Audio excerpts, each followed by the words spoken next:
Assalamualaikum warahmatullahi wabarakatuh. Alhamdulillahi rabbil alamin wal aqibatu lil muttaqin fala udwana illa 'alal zalimin.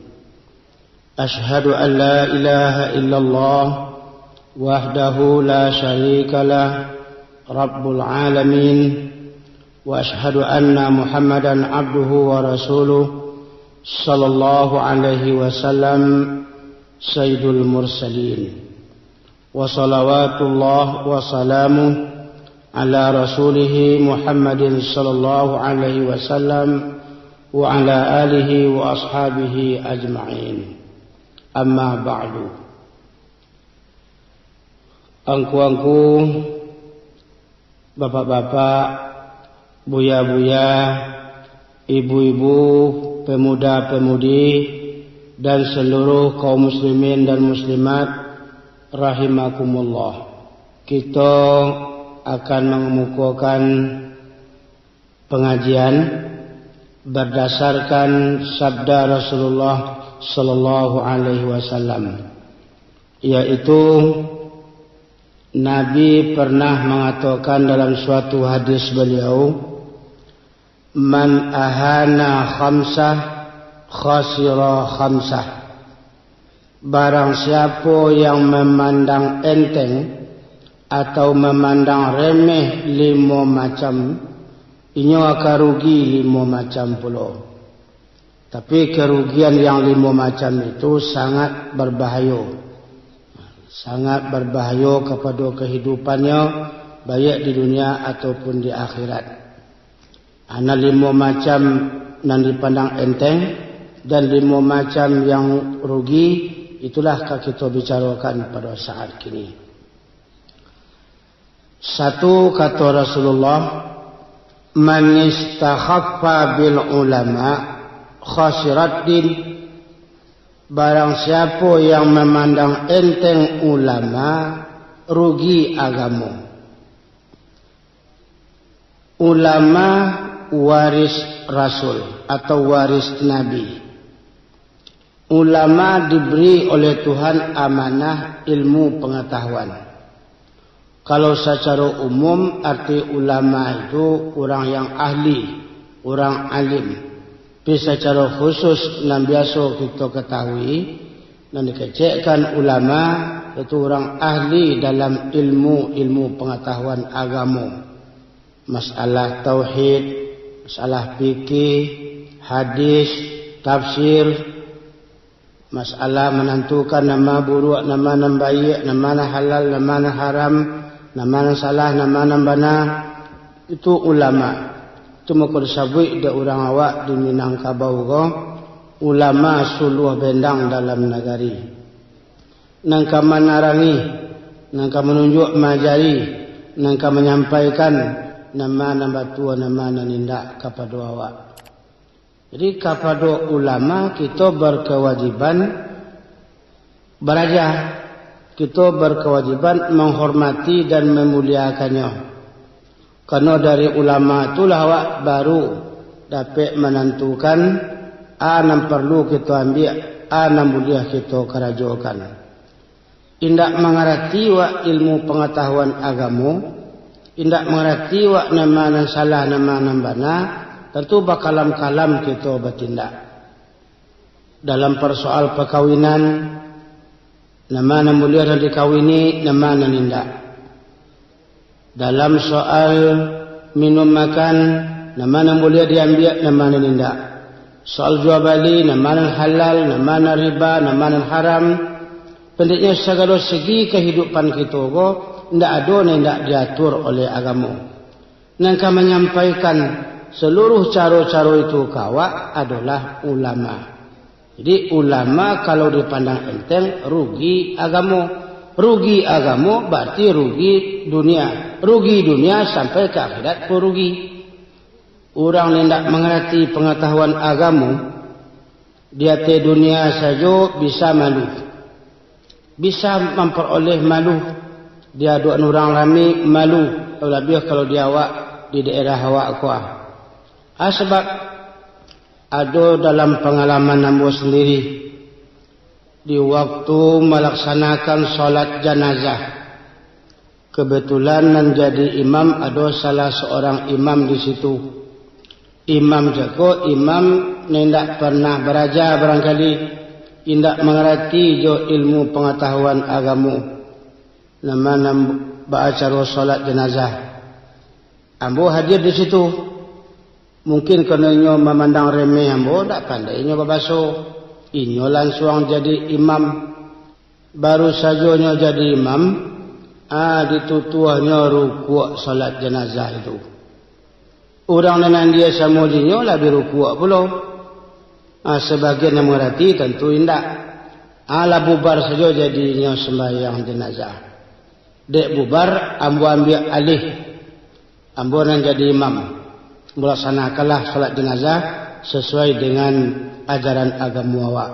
Sampai takbir dan salam, begitupun apa yang dibaca di antara takbir ke takbir.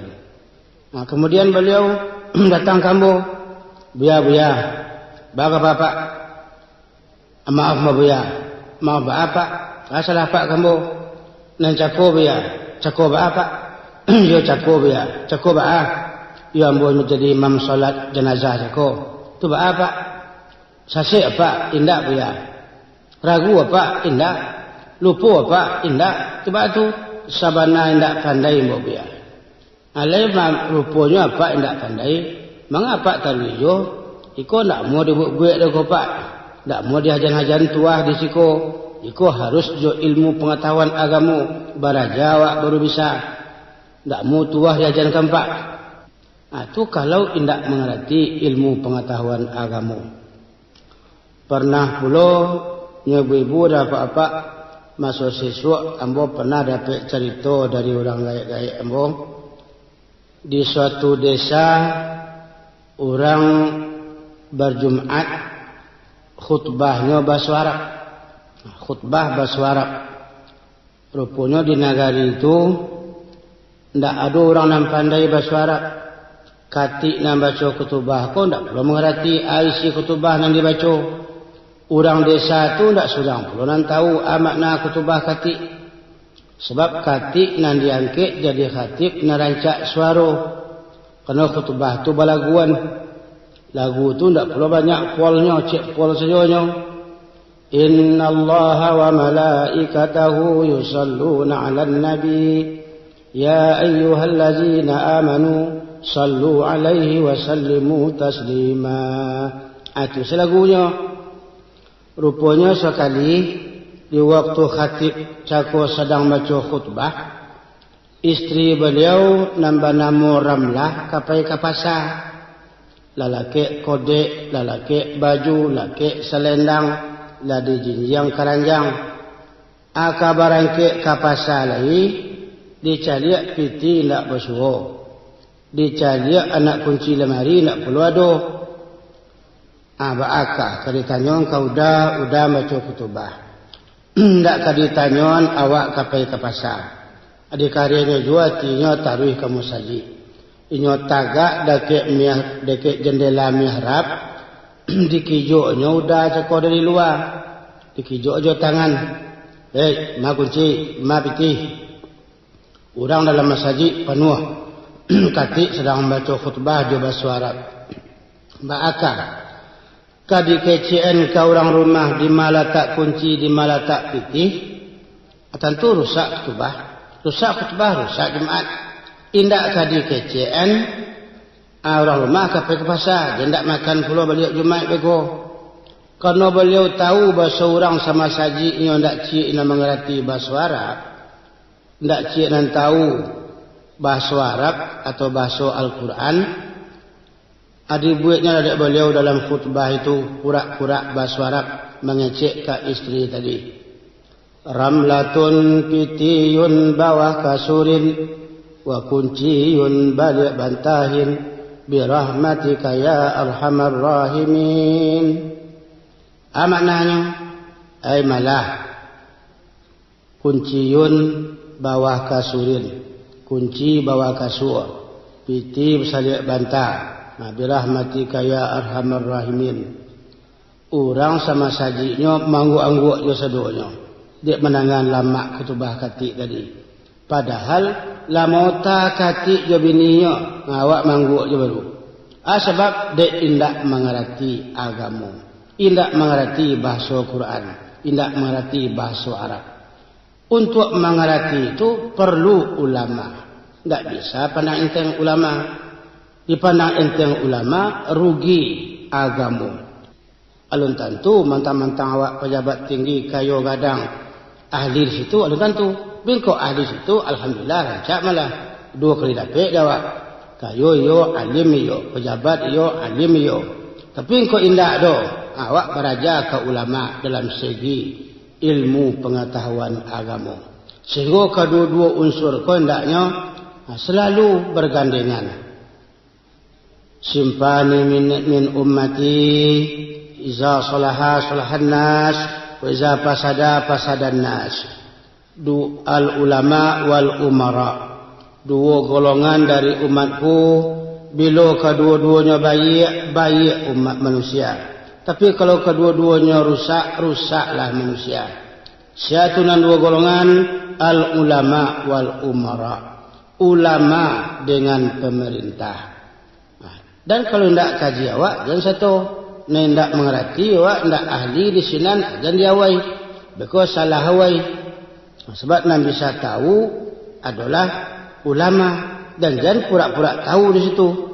Kini itulah yang kita khawatirkan. Ibu-ibu dan apa-apa. Masjid bertambah banyak. Musalla bertambah banyak.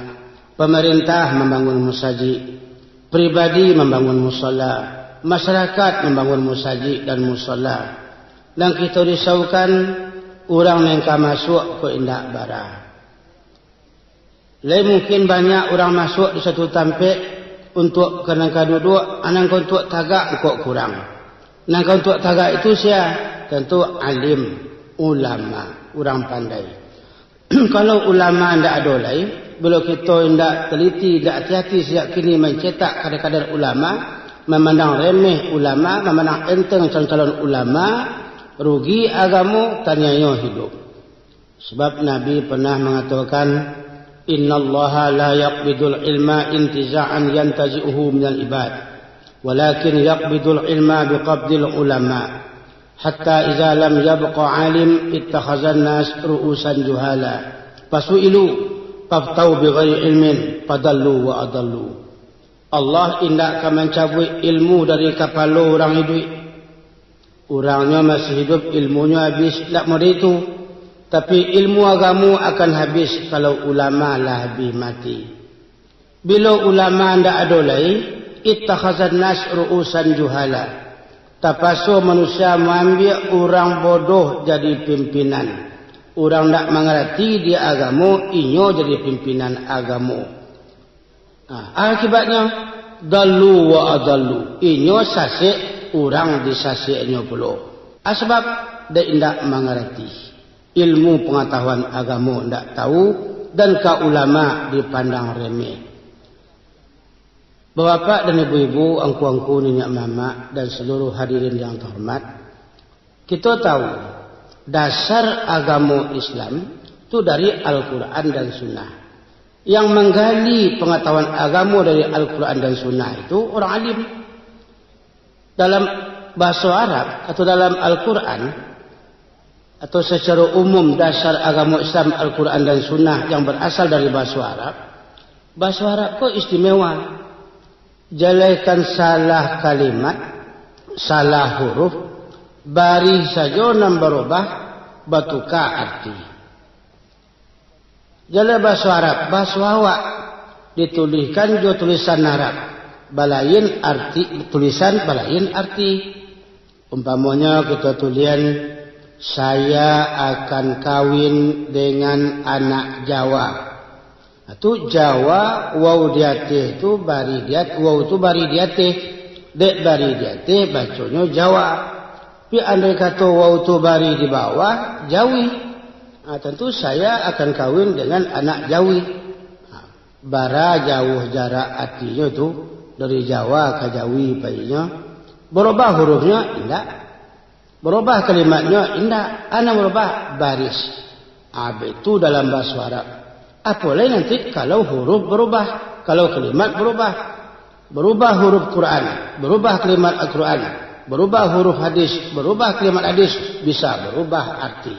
Berubah arti, salah pengamalan orang di atas dunia. Salah pengamalan, berdosa awak.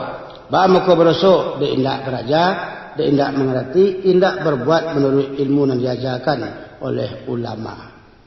Di yang pertama kata Nabi, barang siapa yang memandang enteng ulama, merendah-rendahkan ulama, meremeh-remehkan ulama, rugilah agama.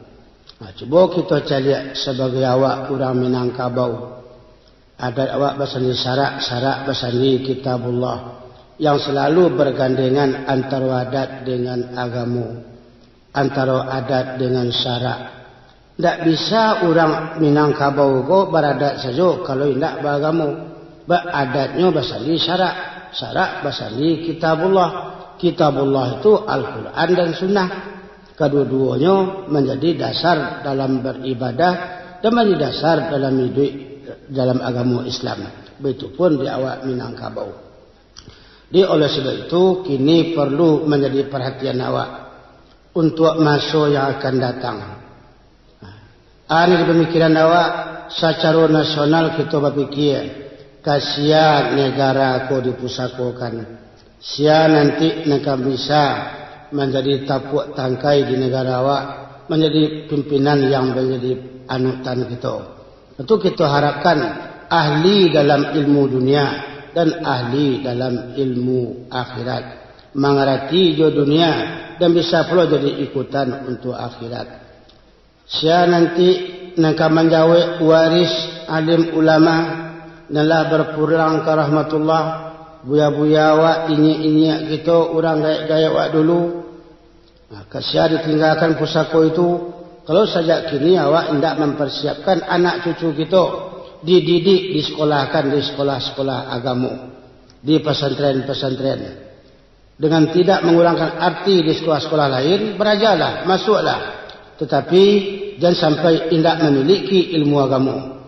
Pik kok dapat yang memenuhi pesantren, sekolah-sekolah agama, alhamdulillah itu lebih rancak lagi. Maka kita kecekkan begitu, alam bakal lebaran, manusia bakal kembangan.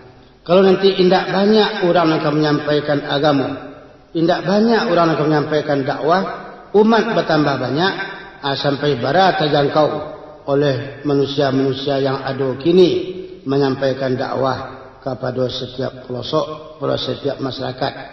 Walaupun lah ada alat-alat yang canggih, kan tidak seluruhnya tercapai oleh alat-alat yang canggih itu. Kasihalah kita pusakokan nanti adat Minangkabau, siapa akan menjawab? Bak kita berpatah juga. Ramu-ramu sekumbang jati, kati indah pulang bakudo. Patah tumbuh hilang berganti pusako tinggal di nan mudo. Jangan awak sasik pantun.